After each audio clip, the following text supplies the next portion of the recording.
Hola, muy buenos días, hermanos. Espero que estén muy bien. Bendiciones a todos y a cada uno de ustedes. Hoy vamos a continuar con estos hermosos discipulados, pero ahora vamos a tomar un entorno diferente porque ahora vamos a hablar de quién es Dios, vamos a comprender quién es realmente nuestro Señor, a quién estamos adorando. Y para eso te pido que me acompañes a entregarle este tiempo a Dios, que me acompañes a orar. Hermoso Rey, te damos muchas gracias por tu amor, por tu fidelidad, por otro día, Señor, más que nos permites estar en tu presencia. Te doy gracias, Señor, por cada uno de los hermanos que se está conectando. Te doy gracias, Señor, y bendigo sus vidas. Te pido, Señor, que seas tú hablando a sus corazones, que si ellos están pasando un momento, Señor, de dificultad, seas tú, Señor, obrando en sus vidas, que te reveles a su corazón, Señor, si es que aún no te conocen. Y hoy te pido, Señor, que todas nuestras cargas tú las recibas, que todas nuestras cargas, Señor, tú seas transformándolas, Señor, a algo bueno. En el nombre de Jesús te damos gracias, Señor. Y hoy usa mi vida, Señor, para compartir tu palabra. Me abandono en tus brazos, Señor. Y hoy reconocemos que eres tú el único Dios de nuestras vidas. En el nombre de Jesús. Amén. Bueno, este tema es Dios es uno. Y tal como lo hemos visto en la palabra, hay un solo Dios verdadero. La creencia en un solo Dios se llama monoteísmo. La creencia en más de un solo Dios es politeísmo, es decir, que nuestra fe como hijos de Dios tiene que ser monoteísta, creer en un solo Dios único y verdadero. Acompáñame a Deuteronomio capítulo 6, verso 4. Deuteronomio capítulo 6, verso 4. Oye Israel, el Señor nuestro Dios es el único Señor. Esta es una de las declaraciones más importantes que menciona la palabra, porque aquí nos está diciendo que hay un solo Dios. Es decir, la palabra uno proviene de la palabra hebrea echad, que significa o da referencia a una unidad de más de una persona. Es decir, hay un solo Dios, pero en ese Dios habitan varias personas. Y no quiere decir que sean totalmente diferentes, sino que son uno solo. Un ejemplo de esto viene en Génesis, capítulo 2, verso 24, donde nos dice, serán el hombre y la mujer una sola carne. Recordemos que ahí es cuando Dios los une como un solo matrimonio, y no quiere decir que solamente sea una persona, sino que son dos, pero ahora son dos personas formando una sola carne, es decir, unidad. En Esdras capítulo 3 verso 1 también se nos dice, se juntó el pueblo como un solo hombre, es decir, cuando hay una representación de unidad, ya no solamente se está hablando de una persona, sino de una o varias personas. El único y verdadero Dios existe, como ya sabemos, como una Trinidad, es decir, el Padre, el Hijo y el Espíritu Santo, y no quiere decir que sean personas totalmente diferentes. Son diferentes, pero en algo van a tener similitudes. No pueden ser totalmente diferentes, sino entonces la palabra estaría equivocada. Acompáñame ahora a Deuteronomio capítulo 4, verso 39. Deuteronomio capítulo 4, verso 39, donde dice, aprende pues hoy y reflexiona en tu corazón que Jehová es Dios, arriba en el cielo y abajo en la tierra, y no hay otro. Aquí nos dice claramente que Dios es el único al que tenemos que adorar, aún en el cielo, en la tierra y aún debajo de la tierra. Su nombre es sobre todo nombre. Acompáñame ahora a Isaías capítulo 43, verso 10. Isaías capítulo 43, verso 10. Vosotros sois mis testigos, dice Jehová, y mi siervo que yo escogí, para que me conozcáis y creáis, y entendáis que yo mismo soy. Antes de mí no fue formado Dios, ni lo será después de mí. Recordemos que Dios es alfa y omega, es decir, principio y fin. Fuera de Él sabemos que no hay quien salve. Entonces, realmente, si tú estás creyendo en ídolos, tanto en imágenes paganas, religiosas, o en alguna persona que tú hayas hecho ídolo, como lo hemos venido viendo y hablando en estos discipulados, entonces estamos equivocados. Estamos equivocados porque aquí claramente nos dice la palabra que antes de Él no fue ningún Dios. Y si te fijas en la palabra, el Dios que mencionan ahí está con letra minúscula, o sea que habla de dioses paganos. Realmente el único Dios y Señor es Jehová. Acompáñame ahora a Isaías capítulo 45, verso 18. Isaías capítulo 45, verso 18. Porque así dijo Jehová, que creó los cielos, Él es Dios, el que formó la tierra, el que la hizo y la compuso. No la creó en vano, para que fuese habitada la creó. Yo soy Jehová y no hay otro. Aquí claramente nos está diciendo la palabra que Jehová, nuestro Señor, fue quien hizo los cielos, la tierra y todo lo que nosotros podemos ver ahora. Porque hay algunas religiones o algunas creencias que dicen que la tierra se formó por explosiones y todo eso. Y no dudo que tal vez haya existido un intercambio, un choque de moléculas y de átomos y todo esto, pero sin embargo aquí Dios nos está diciendo que Él fue quien lo hizo, o sea, Él fue quien hizo todo esto. Realmente no podemos pensar que fue de la nada o que fue producto de alguna otra persona o algún otro Dios, porque claramente Dios aquí nos está dando el ejemplo de quién fue Él y qué fue lo que hizo. Entonces, realmente con estas enseñanzas, con esto que estamos aprendiendo de cómo Dios se manifiesta en la Escritura, de cómo Dios habla y afirma que Él fue el que creó las cosas, entonces, ¿cómo es que nosotros tenemos que vivir conforme a estas creencias? Que debe de ser nuestra creencia única y verdadera. Para eso acompáñame a Éxodo capítulo 20, verso del 3 al 6. Éxodo capítulo 20, verso del 3 al 6. Donde dice: no tengas otros dioses aparte de mí, no te hagas ningún ídolo ni figura de la que hay arriba en el cielo, ni de lo que hay abajo en la tierra, ni de lo que hay en el mar debajo de la tierra. No te inclines delante de ellos ni les rindas culto, porque yo soy el Señor tu Dios, Dios celoso que castiga la maldad de los padres que me odian, en sus hijos, nietos y bisnietos, pero que trato con amor por 1000 generaciones a los que me aman y cumplen mis mandamientos. Qué hermosa promesa de Dios cuando nos dice que si tú realmente lo amaste y lo reconociste como tu Señor, entonces tus generaciones van a ser benditas.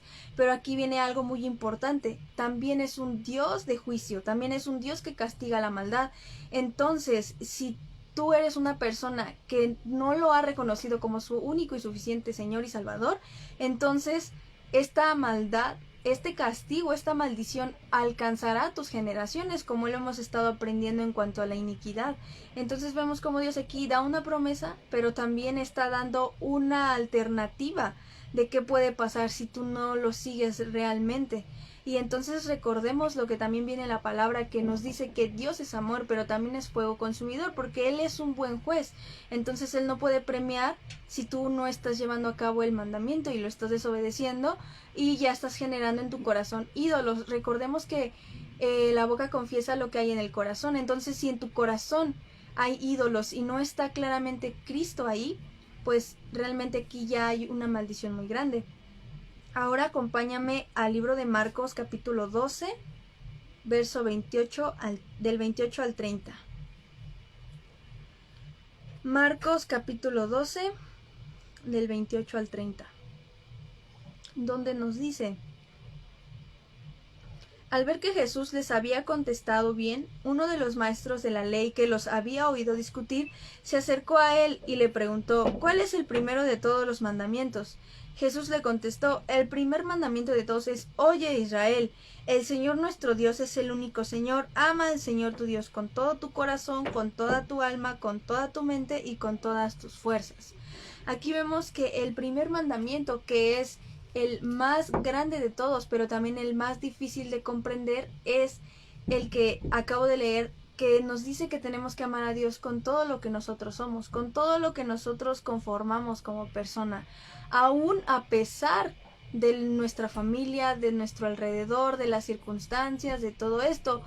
Y lo podemos ver tal vez relativamente sencillo, pero realmente no lo es, porque es muy difícil amar a Dios y estar en Dios cuando hay problemas, porque muchas veces cuando estamos bien, nos va bien, no tenemos ningún conflicto, es muy fácil decir: yo amo a Dios y le agradezco por lo que tengo, pero cuando están las pruebas, cuando hay dificultad, ahí es cuando realmente se ve y se sabe quién realmente ama a Dios, porque ahí es muy difícil decirle a Dios: gracias por la prueba, gracias por lo que estoy viviendo, gracias por la dificultad, gracias porque pasó esto que tal vez para mí, o yo veo que está mal, pero yo sé que para ti es perfecto porque son tus planes. Ahí realmente es el conflicto, y en muchas ocasiones no sabemos cómo llevar esto a cabo. Yo te quiero contar un pequeño testimonio que yo viví, que por ejemplo cuando yo empecé a conocer de Dios, mi familia no conocía, entonces para ellos el que yo conociera de Dios y creyera totalmente cosas diferentes a lo que ellos creían, porque ellos creían en ídolos, en imágenes y todo esto, pues fue muy difícil, porque fue poner en una balanza a Dios y a mi familia. O acepto a Dios o acepto a mi familia, porque Dios me mostraba que Él era realmente el único Dios al que yo tenía que adorar, pero por el otro lado estaba mi familia, que me decía o me reprochaba el que yo ya no creyera lo mismo que ellos. Entonces ahí es una decisión que a veces nosotros tenemos que poner en la balanza y decir: bueno, ¿qué pesa más? ¿A qué le quiero dar más importancia en mi vida? A mi familia, aún sabiendo que el primer mandamiento es: amarás al Señor tu Dios con todo lo que tú eres. Entonces ahí es una decisión que a veces nosotros tenemos que tomar. No necesariamente está tu familia de un lado y Dios del otro. Pueden ser tus negocios, puede ser tu escuela, puede ser un novio, puede ser un hijo, hasta un hijo puede ser. Entonces estas son las relaciones y las oportunidades y decisiones más importantes que nosotros tenemos que saber tomar de acuerdo a la palabra. Entonces, retomando que Dios es una Trinidad, son tres personas distintas, pero que son distinguidas el uno del otro y a la vez comparten la misma naturaleza o esencia divina y se relacionan el uno con el otro. Sí, son personas distintas, se pueden distinguir, pero a la vez comparten una relación, una esencia y una unidad. Entonces no podemos decir que son personas totalmente diferentes, porque no. Sí van a compartir similitudes en cuanto a esencia, naturaleza, y la palabra Trinidad, como ya sabemos, no se encuentra en las Escrituras. El primero que la introdujo como un término, por así llamarle, para referirnos al Padre, Hijo y Espíritu Santo, fue Tertuliano, que era un padre de la iglesia temprana, el cual, estudiando las Escrituras, vio esta relación, esta diferencia, y dijo: bueno, vamos a ponerle Trinidad porque vamos a ver cómo es que esto va a relacionarse. Recordemos que Trinidad es 3, significa 3 en 1. Entonces, para comprender cómo es que se relacionan las tres personas, porque bueno, ya vimos que sí son distintas, pero ahora vamos a ver por qué podemos decir que no son diferentes. Sí van a tener similitudes, y para esto vamos a ver cómo se le llama al Padre en Primera de Corintios, capítulo 8, verso 6. Primera de Corintios, capítulo 8, verso 6, donde nos dice: para nosotros no hay más que un solo Dios, el Padre, en quien todo tiene su origen y para quien nosotros existimos, y hay también un solo Señor, Jesucristo, por quien todas las cosas existen, incluso nosotros mismos. Entonces, aquí al Padre se le está llamando también que es nuestro Señor, que es Jesucristo. Entonces ahí ya tiene una relación el Padre con el Hijo. Ahora acompáñame a ver cómo se le llama también al Hijo. En Juan capítulo 1, verso 1. Juan capítulo 1, verso 1. En el principio, que era el Verbo, y el Verbo era con Dios, y el Verbo era Dios. Entonces aquí vemos cómo el Hijo era Dios, y el Verbo, o sea, el Hijo era con Dios. Entonces aquí ya hay una relación del Hijo con Dios, y de Dios con el Hijo también. Recordemos que Tomás, que fue el que no creyó en que realmente Jesús había resucitado, le llamó Señor mío y Dios mío. Entonces él sabía que Jesús era su Señor y también comprendió que era su Dios. En Filipenses también nos enseña que Jesucristo se despojó de sí mismo para ser siervo. ¿Por qué? Porque él llegó hecho hombre, hecho carne. Entonces él tuvo que despojarse de cierta forma de esa divinidad que lo compartía con Dios, con el Padre, para poder ser como nosotros, para poder relacionarse con nosotros como humanos. Entonces ahora, ¿cómo se le llama al Espíritu Santo en la palabra? Y para eso acompáñame a Hechos, capítulo 5, verso del 3 al 4. Hechos capítulo 5, verso del 3 al 4, donde nos dice: Pedro les dijo: Ananías, ¿por qué dejaste que Satanás te dominara y te hiciera mentir al Espíritu Santo, quedándote con parte del dinero que te pagaron por el terreno? ¿Acaso no era tuyo el terreno? Y puesto que lo vendiste, ¿no era tuyo el dinero? ¿Por qué se te ocurrió hacer esto? No has mentido a los hombres, sino a Dios. Entonces aquí al Espíritu Santo también le están llamando Dios. Entonces recordemos que nosotros somos templo de Dios. También en la Escritura se menciona así, pero también nos llaman que somos templo del Espíritu Santo. Es decir, están compartiendo las tres personas una misma esencia, una misma unidad, porque puedes llamarle a Dios, también le puedes llamar Señor, pero también se le puede llamar a Jesucristo Dios y al Espíritu Santo también Dios. Entonces, ¿por qué? Porque son a fin de cuentas una sola persona. Recordemos que también en la palabra se nos menciona: id y haced discípulos a todas las naciones, bautizándolos en el nombre del Padre, del Hijo y del Espíritu Santo. Si te fijas bien en este texto, no dice nombres, en los nombres del Padre, del Hijo y del Espíritu Santo, no, sino que nos dice en el nombre del Padre, del Hijo y del Espíritu Santo, es decir, en singular, pero a fin de cuentas son tres personas y para terminar son uno solo. Entonces, a lo largo de la Escritura se menciona que el Hijo es bautizado, el Espíritu Santo desciende y el Padre habla del cielo. Nuevamente, para comprender esto, el Hijo es bautizado en la Escritura, como recordarás, el Espíritu Santo desciende y el Padre habla desde el cielo. Otro ejemplo es cuando el Hijo ora al Padre. El Padre da al Consolador, que es el Espíritu Santo, y el Espíritu Santo mora en vosotros. Recordemos que cuando Jesús muere, nos deja un Consolador, que es el Espíritu Santo. Entonces es el que con el que ahorita nosotros podemos tener contacto. Entonces, ¿cómo podemos actuar ante esta explicación? Y esto lo vamos a encontrar en que el Padre es el Dios invisible, que ningún hombre ha visto. Para conocer detalladamente cómo es esto, recordemos que en la Escritura se menciona que al Padre no lo han visto. Entonces, el Hijo es Dios hecho carne y la revelación perfecta del Padre. Sin embargo, cuando Jesús viene a la tierra, podemos tener una relación y podemos tener un enfoque de quién es Dios por cómo era Jesús.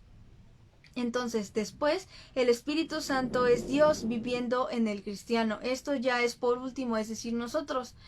Si Jesús era un ejemplo de quién era Dios aquí en la tierra, ¿cuál crees que va a ser el enfoque que nosotros tenemos que tener? De la misma forma, nosotros tenemos que representar a Dios aquí en la tierra. Entonces, nosotros somos ese vaso en sus manos, nosotros somos ese reflejo de quién es Dios. Entonces, si muchas veces nuestro comportamiento no es correcto, si no animamos a las personas a querer al Dios que nosotros tenemos, al que habita en nosotros, entonces no estamos siendo un ejemplo de quién es Dios realmente. Y creo que eso es muy fuerte, que no podamos darle a las personas ese ejemplo de quién es el que vive en nosotros y que realmente la gente no quiera saber nada de nuestro Dios, del Dios que nosotros adoramos, porque nosotros no estamos dando entonces testimonio del que vive en nosotros. Entonces, para comprender finalmente la Trinidad, en algunas ocasiones y en algunas ideologías, la Trinidad radica en que son diferentes dioses, lo cual es un error y esto es una falsa doctrina y esto se le conoce como triteísmo. ¿Por qué? Porque están conociendo como a la Trinidad, ¿sí? Pero que son tres personas totalmente diferentes y que son dioses además. Y esto pues no, esto es una falsa doctrina. También existe otra que nos dice que la Trinidad son verdaderas y distintas personas, es decir, que no van a tener relación la una con la otra, sino que son tres cosas totalmente diferentes, como por ejemplo los testigos de Jehová, que ellos solamente creen en el Padre, no creen en un Salvador, no creen en Jesús. Entonces también existe esta otra que se le llama modalismo, que es cuando no creen que tienen relación estas tres personas. Entonces tengamos cuidado con este tipo de falsas doctrinas, con este tipo de cosas que a veces nosotros nos metemos a investigar de qué se trata y todo, porque muchas veces podemos caer en el engaño de Satanás y podemos creer que realmente esto es lo que significa la palabra y entonces a la Biblia la desechamos por completo, pero no, recordemos que aquí, por eso cada vez que nosotros tengamos alguna duda o tengamos alguna situación y queremos comprobar lo que estamos viendo tal vez en alguna película o en algo que leímos o todo esto, lo tenemos que pasar por la Biblia, porque claramente aquí nos explica quién es Dios, quién es el Hijo y quién es el Espíritu Santo, Padre, Hijo, Espíritu Santo. Entonces no nos dejemos engañar por estas falsas doctrinas, porque ahorita se está viendo mucho todo este tipo de creencias, de idolatrías, entonces nos confunden y nos sacan de contexto. Y si tú a veces estás mal y quieres una solución, pues te vas a ir con el que rápido te convenga, con el que rápido crea solucionar tus problemas. Entonces de eso no se trata. Por eso aquí Dios nos está dejando esta hermosa palabra para que nosotros comprendamos realmente quién es Él, cómo se divide, pero a fin de cuentas es uno solo. Entonces te invito a que oremos y le entreguemos este tiempo a Dios, y si nosotros a lo mejor hemos tenido ídolos o hemos caído en estas falsas doctrinas, se lo confesemos a Dios con el fin de reconocer que Él es el único Dios y verdadero de este mundo. Así que acompáñame a orar. Hermoso Padre, te damos muchas gracias, Señor, por esta palabra. Gracias, Señor, porque aquí una vez más nos confirmas que eres tú nuestro único Dios, Señor, y verdadero. El único, Señor, en el que podemos encontrar paz, descanso, amor, Señor. El único que nos da esos hermosos frutos del Espíritu Santo. Te damos gracias, Señor, porque tú nos has hecho comprender que no tenemos que creer en ningún ídolo, Señor, en ninguna falsa doctrina, que no debemos de caer, Señor, en afanes, ni mucho menos inclinarnos, Señor, a falsos dioses. Queremos ser esos siervos tuyos, Señor, esos siervos comprometidos y entendidos, que comprenden tu palabra, Señor, pero no solamente eso, sino que también la llevan a cabo. Queremos comprender, Señor, quién eres tú, que solamente eres el único Dios y verdadero, Señor, que claramente eres tres personas, Señor, pero que al fin de cuentas son uno solo. Por eso, en el nombre de Jesús, hermoso Espíritu Santo, te pido, toca nuestra vida, Señor, toca nuestra vida, nuestra alma, y revélate a nosotros, Señor, como nuestro único y suficiente Salvador, porque muchas veces conocemos tu palabra, Señor, pero no nos ha sido revelado quién eres tú, tu verdad, Señor. Por eso te pido, ayúdanos, Señor, ayúdanos y perdónanos si hemos caído en idolatría. Perdónanos, Señor, si es que nos hemos inclinado a falsos dioses, hemos creído, Señor, en falsos profetas y hemos también creído en falsas doctrinas. Pero te pido que sea tu luz admirable la que ilumine nuestra mente y la que nos saque de esas tinieblas en las que hemos estado viviendo, Señor. En el nombre de Jesús te doy gracias y hoy te digo, Señor, que queremos ser esas luces, Señor, queremos ser esos iluminares que estén constantemente entregados a tu palabra. Te doy muchas gracias, Señor, por cada hermano que se ha conectado a esta transmisión. Te doy gracias por sus vidas, Señor. Y si estos hermanos, Señor, están pasando enfermedad, están pasando quebranto, Señor, sé tú revelándote a ellos. Sé tú, Señor, mostrándote como ese consolador que prometió el Padre.